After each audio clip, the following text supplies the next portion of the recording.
Let's talk about DACA and black folk and black people's inability to understand how politics works. Um, our black celebrities, and I see all these. She's annihilating with her bald head ass. She stands with dreamers. I don't like that new hairdo she got. Common, Tracy Ellis Ross. You got Charlamagne talking about deport the racists, keep the kids. Like, no, motherfucker, the kids can't stay. They don't belong here. The racists actually have a right to be here, bruh. I admit that I do have a bias towards black liberal celebrities who use their platforms to push their agendas. But if someone who shares my views says it and uses their platform, I don't care. I admit that bias. But what bothers me more is when you have to chastise other black folks, which is what Ebro did. You're fucking dumb if you don't subscribe to DACA. Now I get it. His co-host Laura Stiles is one of those DACA folks. Her peoples ain't supposed to be here. He has a vested interest in DACA. I get that. But to come at black folks because we're saying what's in it for us, because some small segment of black people, their politics is what's in it for black people, because they're saying they don't benefit us, or because they know, like we've always known in the past historically, that there's a misconnect with their existence in this space, right? But you gotta call black people dumb for not hopping on the bandwagon. Like, because they think for themselves or they think different than you. It is what it is. And I get some of these people is just like Sanaa Lathan and Tracy Ellis Ross. It's easy. It's they don't have to put themselves in a position to really lose nothing. It's a win-win for them. It's funny how you won't get many of these celebrities to talk about how dirty Hollywood is and how much drama they go to. A lot of them don't do that. They're silent on those issues. Only certain people come out and say certain things because it's safe. They're not going to risk their careers and do things of that nature. But something like this, it don't affect them. All these people that's in Hollywood, Sanaa and Tracy and Common even, I don't see what's going on with black folks in LA. I mean, like, that's the poster child from how illegal immigration, context matters. Liberals in the media like to conflate the two, but we talking about illegal immigration. We're not talking about legal immigrants, even though there are problems with that. I'm going to talk about it later, but listen to the Grapevine video, Black Africans versus African Americans. A lot of them Africans said, yo, we here, we going to get these resources, and we going back to Africa. I'm like, oh, okay. How you feel about that? But we talking about illegal immigration. And I just don't get black people in black politics. It seems like we just don't get it. It's one thing to fight for something and have an ally with a group of people that have shown that they've supported you and they've been in the trenches with you. But we don't have that. And we're attacking each other over black folks who point that out. Like, yo, just one or two people, one of your college co-ed friends who marched in the Black Lives Matter with you, that's not an answer. They won't lose political capital on the behalf of black issues. That's just fact. They're not gonna put themselves in situations, especially the illegal ones, because they're illegal and they get caught protesting and they get caught in these places. They're gonna get shit back home or wherever they're supposed to be. So they're not gonna do that. And I'm saying, how does that every group can understand this but us? We are politically immature. Malcolm X said that shit over 50 years ago, and it's true to this day. You're supposed to get something for your vote. You're supposed to get something for your allyship, and we don't. And yet we keep trying to be moral in the immoral game. That's actually crazy. That's an actual negative thing for us. I mean, it's a negative effect for us. Black politics should be no permanent friends, no permanent enemies, just permanent interests. It's okay for black people to say what's in it for us before we sign up and support it. And it's weird that we don't know how to do it. I'm looking at comments talking about it's divide and conquer. It's just like what happened with the poor white immigrants and black people. They divided us. I'm like, well, did the white folks choose your side or not? All right, then. So why are you choosing undocumented people's side? It ain't about ill will, malice, or hatred, any of that nonsense. It's just about looking at the numbers, looking at the facts. It doesn't benefit you, so why are you supporting it? So let's talk about your auntie Maxine again. Your auntie Maxine Waters. She was on Roland Martin's show. This is like from 2013. And Roland keeps reiterating this. He says this all the time, every time the topic comes up, that when he had his show, his radio show, black callers would call in and they would be like, yo, what's up with this immigration stuff? We don't support this. It affects us. We're not cool with it, right? That used to be the consensus of black people. Even, as I pointed out in my video, black people and illegal immigration is not good for you. That even Coretta Scott King, like liberals always talk about the letter that she wrote about Jeff Sessions. They don't talk about the letter she wrote where she was telling legislation to chill on the amnesty thing because they knew that it would have a negative effect on black employment. Like, that was her letter. That was the consensus back in those days. We weren't on some kumbaya. But you look today now, you look on Facebook, you look on TheRoot.com, Black Voices, The Griot, which is owned by Valen Allen. That's interesting. I think that's what Boyce Watkins said. Black Voices, even Roland Martin's Facebook page under the video I'm going to talk about later. You got all these black folks defending DACA and talking about they can stay and it doesn't affect us and it's divide and conquer and all this other kumbaya bullshit. We didn't used to be on that though. So what changed? Well, your auntie Maxine about to explain what changed. This is what the Democrats do. They keep pushing shit on you until you accept it. That's just it. And your auntie Maxine is going to explain it to you. Just like the gay shit she claims. You know, black people wasn't filling transgender bathrooms. We ain't caring about socially what they do in their bedroom. We not caring about laws being done on your behalf. But if they just keep pushing in front of your face, eventually you'll accept it. That's what because of how your district is made up Sure. in terms of black and Hispanic. Sure. Will we see a real plan when it comes to immigration reform as a result of the November election where Republicans got dusted and they said we can't keep losing Latino votes? Well, the time has come. And the president has seized this moment, and there will be a real immigration plan. There's not much difference between the Senate and what the president has proposed. Is kind of general now. You don't see all of the details. You see Rubio, for example, pushing back and talking about you must have security first, but in the final analysis, all of that's going to come together. There will be an immigration plan, and it'll be credible. Now, whenever I brought this up on Yes. my radio show when I had it on Yes. WVON in Chicago, 9 out of 10 callers, African Americans, they were not feeling immigration reform. So there's a very interesting disconnect, if you will, from black political leaders, black civil rights leaders, and regular, ordinary people who are saying, look, those are a lot of jobs that we used to have. And so how do you get the regular, everyday brother and sister to say, no, you need to be on board with this? Well, you know, these issues are issues that are evolving. And as you know, we had a lot of African Americans who had difficulty coming along with gay issues, for example. But the fact of the matter is, life is such that people come to the point that they realize what it is. You have 11 million immigrants. They're not going to be deported.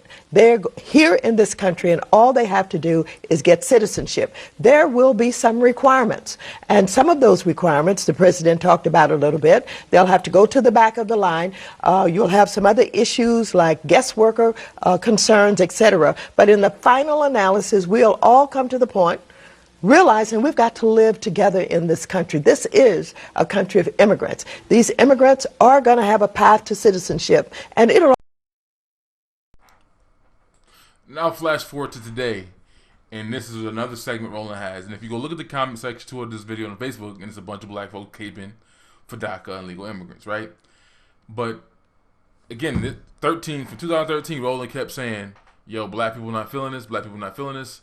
Now, because Trump's press secretary, Huckabee, I forgot, Sarah Huckabee, she came out and pointed out that there's like 800 million of these dreamers here. 800,000, my bad. And there's about 1 million black people who are unemployed. And they use it as a political thing. Absolutely, they're using it as a political thing. That's how politics works. This whole conversation, in my opinion, is a political football.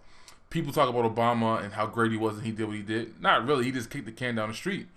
DACA was time sensitive. If he wanted to do something, he should have made sure Congress did something in the 8 years he was in office. He didn't do that, so he made this unconstitutional law that was temporary, that wasn't a path to citizenship, and was used also to deport a lot of motherfuckers, right? A lot of criminals and felons got deported under the whole DACA situation, but we ain't complaining about that. A lot of families were broken up when Obama was deporting people during that time. So now you have Roland have his expert PhD come on the show just to make the point that it don't affect black people.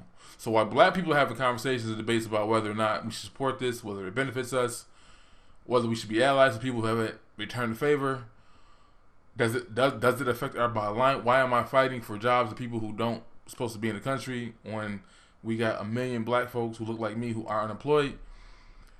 Roland says the only black media, right? This is what he wants to take credit for. We the only black media. He decides to say, let me have my expert come on and disprove this myth. Even though Coretta Scott King, in her letter to leadership at that time, was questioning whether or not we should go forward with amnesty policies because of how it will affect the black American workers. That was a thing. Roland admitted in the other segment, in the other clip, that 9 out of 10 black callers were like, yo, chill. We don't know about this immigration thing. We don't know how it's going to affect us. So, but now, and that's saying black people have been saying that. But now that the White House has put out the same rhetoric that we've already been saying and we've already been on, now we got to challenge it. Now we got to test it. Now we got to bring our expert on to disprove this idea that black people aren't negatively affected by immigration.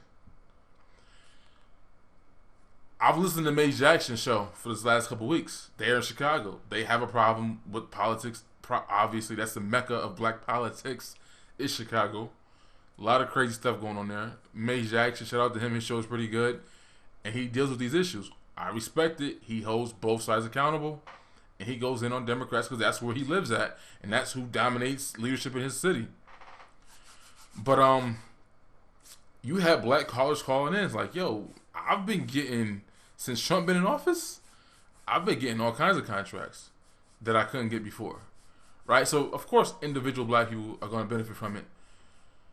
But I just thought it was interesting. Now, the only person who really pushed back was the Jerry Curl chick that y'all went in on in the Umar Johnson video.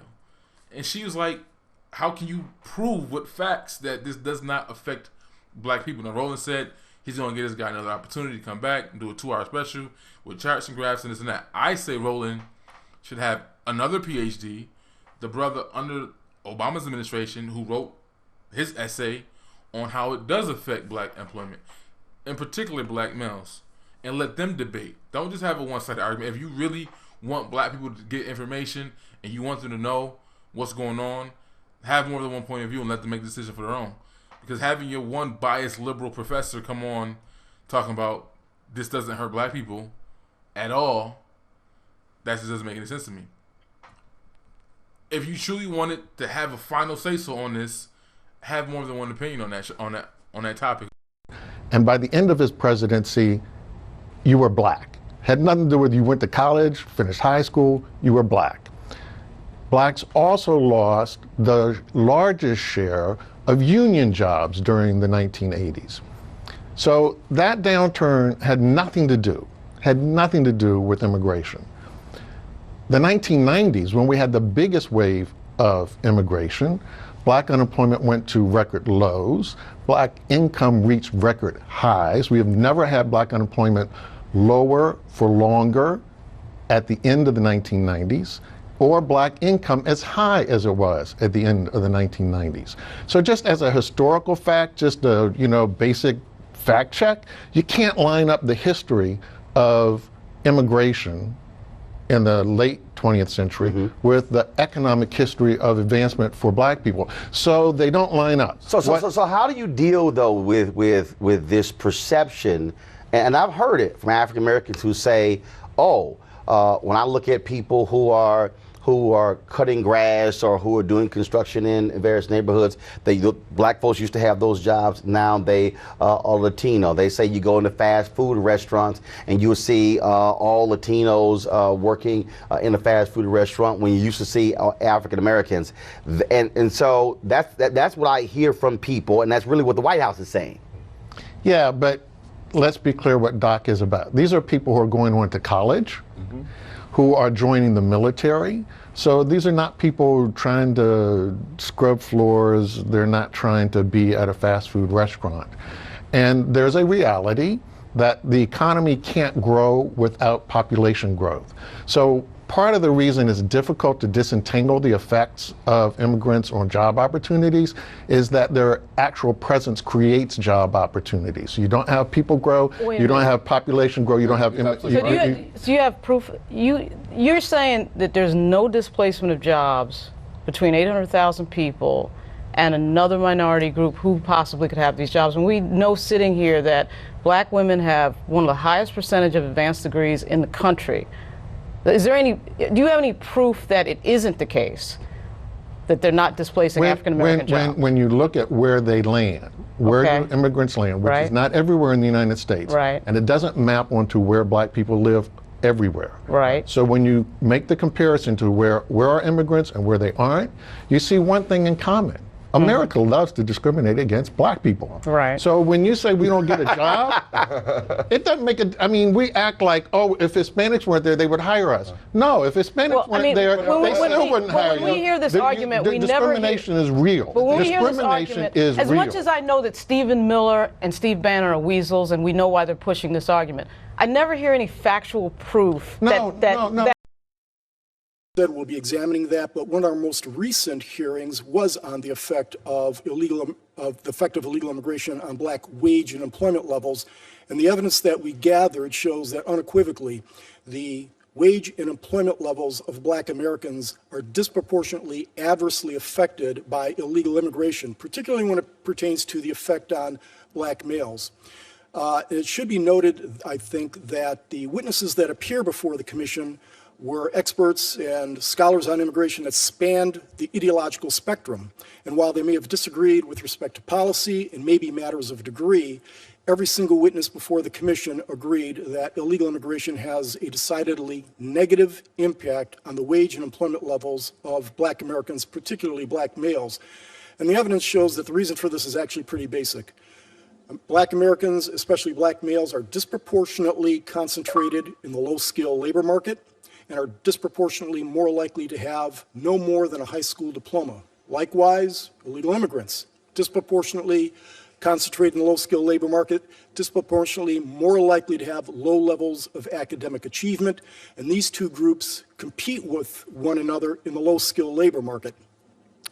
The competition is often most fierce in those industries in which blacks have traditionally and historically had high concentrations of employment, such as hospitality, service, construction, agriculture, and blacks very often lose out in this competition to illegal immigrants for a variety of reasons that are self-evident. Certain employers prefer to hire illegal immigrants. As Professor Vernon Briggs of Cornell School of Industrial and Labor Relations noted, it's not because low-skilled American workers, regardless of race, are unwilling to perform such jobs.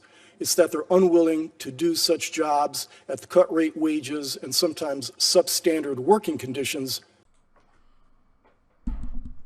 Again, so Roland's whole thing is he wants to shoot back, and I'm going to talk about Karen later, but this whole point of the segment is Sarah Sanders or Sarah Huckabee and others are trying to use this for black folks to act like they care. As if the fact that you even think you have to quantify that or go against it is stupid, because black folks ain't even going, like, they wouldn't even fall for that. Like, they wouldn't, even if it was true 100% across the board, they still not going to move, as we see the whole point of this video.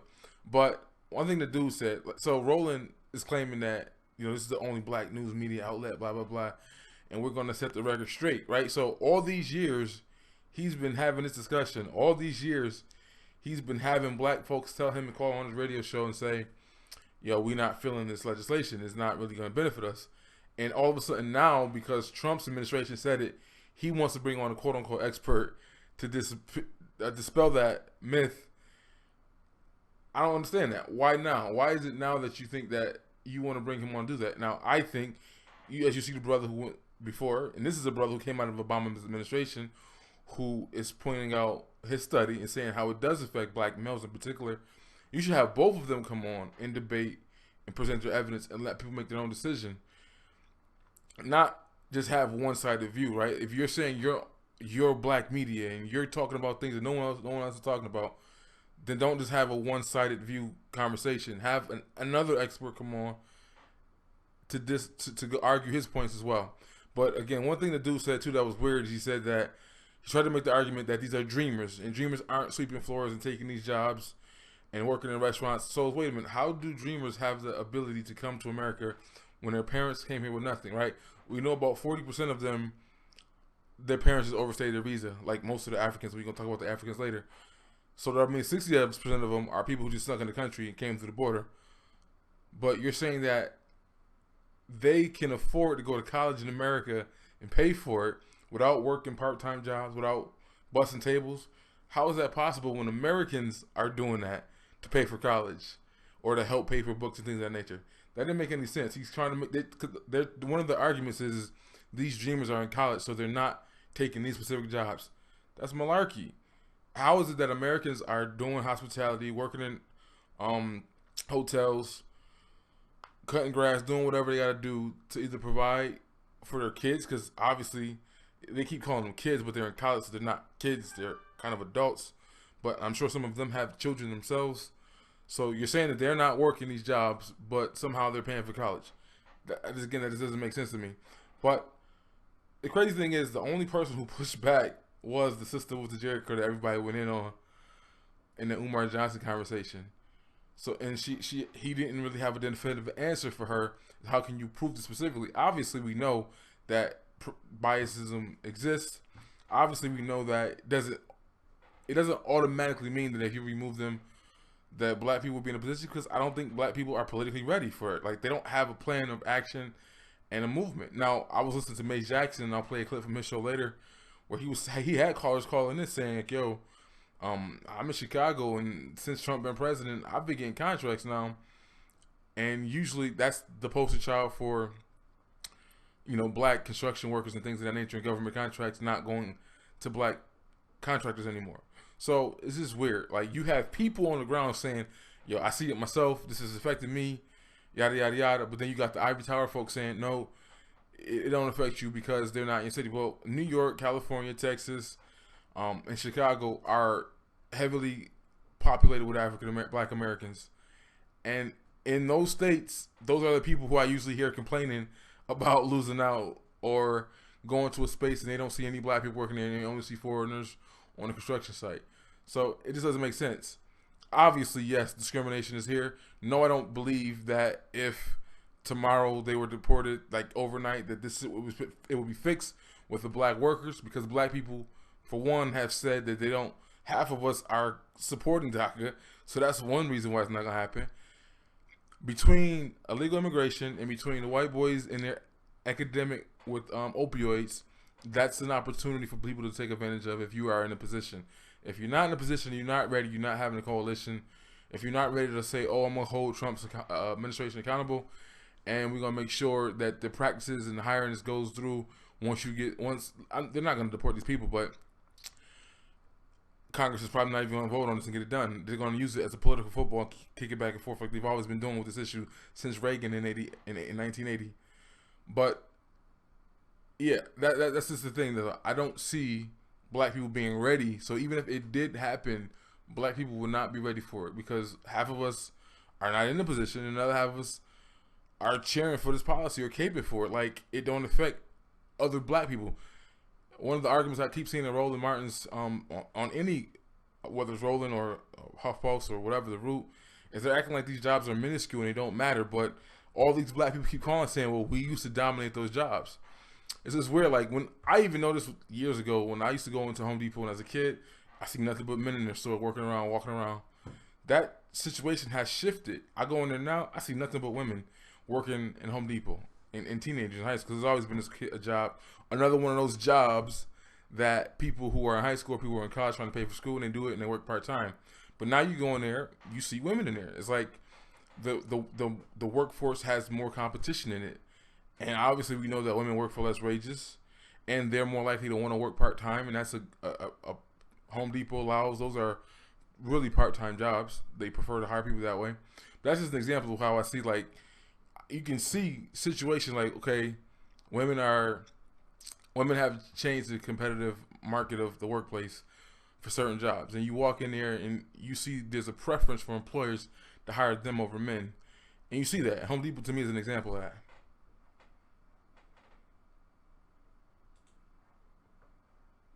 Democratic thing or Republican thing, it's no. We're going to ensure we're maximizing our vote because we absolutely can flip numerous elections when we're voting our power. We need to be the balance of power in a two-party system because we vote as a bloc. This is the most important thing to understand.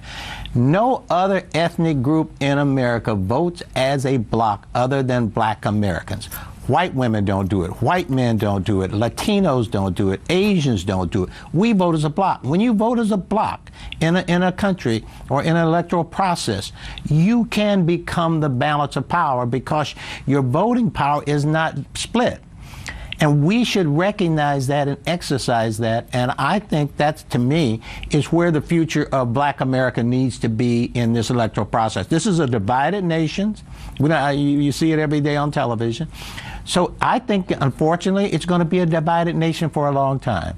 So therefore, we see a rising Hispanic population. They will become the dominant minority in the next 10 or 15 years. We will become the second minority. Where will we go when the two-party system say, instead of going after the black vote, we're going to concentrate our firepower, our money, our attention, and our policies on the Hispanic vote? So we have to take our own destiny in hand, and if we don't do that, we will be diluted and we will be insignificant in the electoral process, mainly because we're already housed in the states primarily where the Democrats are going to always win. They always win, well, before this election, they're going to win New York. So our vote is diluted in New York. They're going to win, for the most part, Michigan. Illinois, Chicago is. Don't do that. We will be diluted and we will be insignificant in the electoral process, mainly because we're already housed in the states primarily where the Democrats are going to always win. They always win, well, before this election, they're going to win New York. So our vote is diluted in New York. They're going to win, for the most part, Michigan. Illinois, Chicago is. Well, the other is. problem is a significant number of our votes are in southern states that are also not red states. But, right, and therefore we can become that balance of power in those states that are red, that could go purple or could go blue. Well, but we got to get something for that. That's my point is. So if Donald Trump delivers something to us, the things you outline, the things I outline, there's nothing wrong with voting Republican. We did it for over 100 years. Or let me say this, which is a reality. If you also say we want this, and get it, white folks do it all the time. Get it and still vote for the side. Look, the new Treasury Secretary for Donald Trump voted for a big time has given money to a big time Democrat. Right. Same thing with Ross. So really, what you're also saying is, here's our agenda. We want this, and if we still get it, we still might vote for somebody else, but we still get it. It's a secret ballot. Trump is the president. Republicans control the House, control the Senate. You look at 31 Republican governors. You look at the legislatures across the country as well. And so the question is, do African Americans engage the Republican Party, saying these are our issues, this is what we want, these are our demands, or do folks say no, we're just going to oppose? I think that we have to engage.